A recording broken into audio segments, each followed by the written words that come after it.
Hello friends, Radhe Radhe, हर हर महादेव, जय Shri Ram. Friends, आप लोग के बीच एक राम जी का अवधि भजन लेके आए हैं। आप लोग को अच्छा लगे तो लाइक कमेंट सब्सक्राइब कीजिएगा। जब लक्ष्मण जी को शक्ति बाण लगी थी, चलिए सुनिए और कमेंट कीजिए। रघुवर के तड़पे परनवा लखन भैया खोला नयनवा। रघुवर के तड़पे परनवा लखन भैया खोला नयनवा।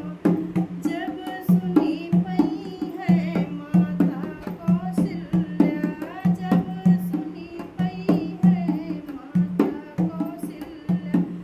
झरझरी बरसी नयनवा लखन भैया खोला नयनवा।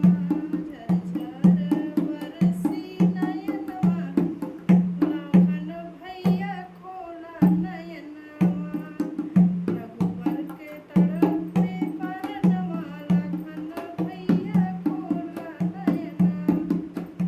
जब सुनी पई है माता सुमित्रा, जब सुनी पई है माता सुमित्रा।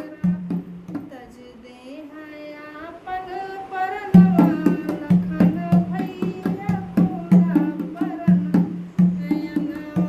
तज दे है आपन परनवा लखन भैया खोला नयनवा।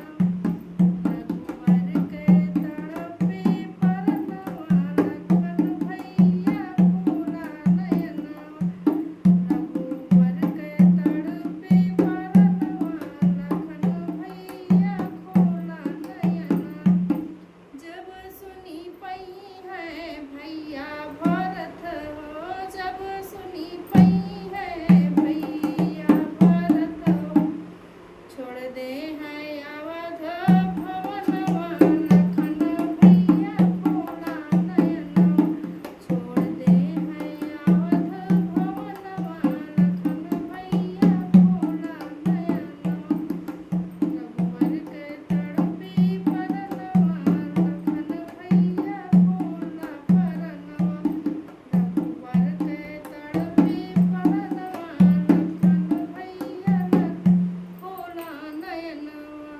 जब सुनी पई है सारे अयोध्यावासी, जब सुनी पई है अयोध्यावासी।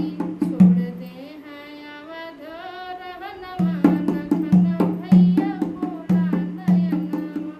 छोड़ दे है अवध रहनवा लखन भैया खोला नयनवा।